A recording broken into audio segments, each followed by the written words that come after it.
دوستو یہی چیز بیس بنتی ہے جو آپ کو بتاتی ہے کہ یہ لوگ جو کہ پومپئی کے شہر میں موجود تھے، یہ لوگ دوستو حضرت داؤد علیہ السلام کے زمانے سے ہی آباد شہر پومپئی موجودہ اٹلی کے شہر نیپلس کے قریب ایک قدیمی رومی شہر تھا۔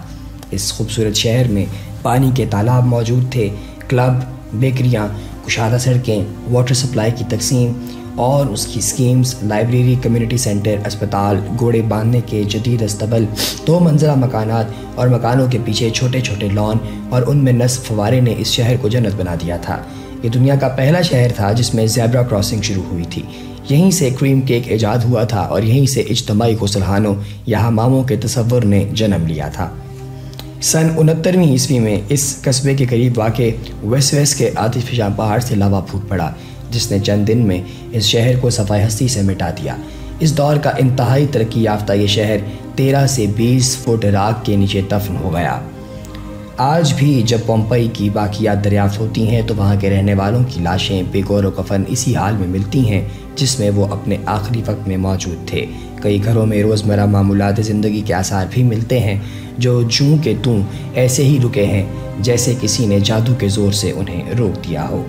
کچھ عرصہ قبل شہر پومپئی کی تباہی کی ایک تصویر بہت زیادہ وائرل ہوئی اور اس کی ویڈیو آسٹریلیا کے شہر میلبورن میں ایک نمائش میں پیش کی گئی جسے چند دن میں لاکھوں افراد نے دیکھا۔ آج بھی ہم لوگ یہ جانتے ہیں کہ ایسے حیث جس میں اللہ رب العزت کی نافرمانی شامل ہو، ان جگہوں کو بہت زیادہ مشکلات، دشواریوں اور عذابوں کا سامنا کرنا پڑتا ہے۔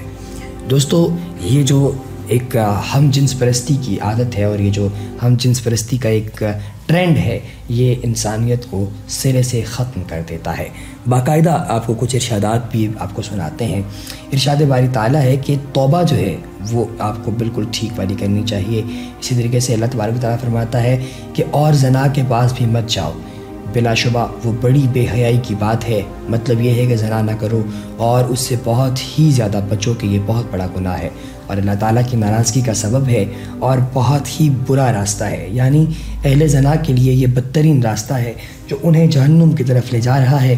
اور ایک جگہ ارشاد ہے وَلَا تَقْرَبُوا الْفَوَاحِشِ مَا ظَهَرَ مِنْهَا وَمَا بَطَنَ، اور بے حیائی کے جتنے بھی طریقے ہیں ان کے پاس بھی مت جاؤ، اعلانیہ ہوں یا پوشیدہ، ان کے پاس نہیں جانا چاہیے۔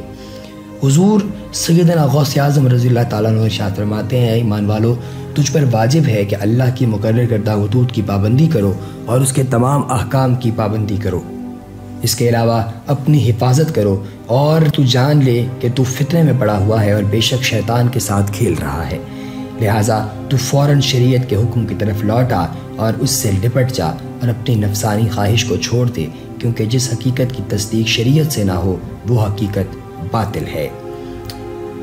پیغام صبح میں اپنی صبح کا آغاز اللہ تعالیٰ کے پاک نام سے کیجیے جو ہم سب کا خالق اور مالک، اور بے حد درود و سلام ہمارے پیارے مدنی حضرت محمد مصطفیٰ صلی اللہ علیہ وآلہ وسلم پر جو کہ وجہ تخلیق کائنات ہیں۔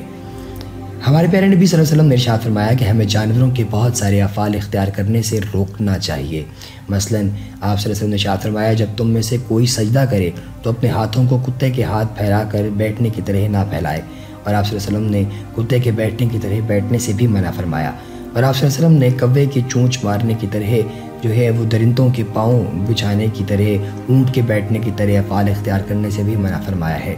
مذکورہ بالا حدیث میں غور کیا جائے تو آپ صلی اللہ علیہ وسلم نے جب انسانوں کو جانوروں کے عام افعال کے ساتھ مشابہت اختیار کرنے سے منع فرمایا ہے تو جو قبیح اور گھٹیا افعال ہیں، مثلاً عن العلان مجامعت کرنا اور ایک دوسرے کی شرمگاہ کو چاٹنا، ان میں جانوروں کی مشابہت کیسے گوارا کی جا سکتی ہے؟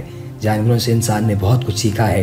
عقل سلیم رکھنے والوں نے اچھائی اور عقل سقیم والوں نے برائی سیکھی اور اسے اپنا لیا۔ صدیوں پہلے جب انسان نے دیکھا کہ بعض جانور اپنے منہ اور زبان سے ایک دوسرے کی شرمگاہ چاٹ رہے ہیں تو انہوں نے بھی اسی چیز کو شروع کر دیا، اور تب بعض مریض ذہنیت کے لوگوں نے اورل سیکس یعنی شرمگاہ چاٹنے کا قبیح طریقہ اپنایا جسے کوئی سلیم الفطرت انسان سوچ بھی نہیں سکتا۔ میڈیا کی فحاشی پھیلانے کی وجہ سے آج زیادہ تر لوگ اس فعل قبیح سے آگاہ ہیں اور بعض مسلمان ہونے کے باوجود اس طریقے سے اپنی جنسی تشنگی مٹاتے ہیں۔ اہل مغرب شراب کے نشے میں دھت ہو کر ایک دوسرے کی شرمگاہ جانوروں کی طرح چوستے اور چاٹتے ہیں اور ان سے نکلنے والی گندگی پی جاتے ہیں، لیکن اہل مغرب میں بھی سلیم الفطر لوگ اس فعل قبیح سے دور رہتے ہیں۔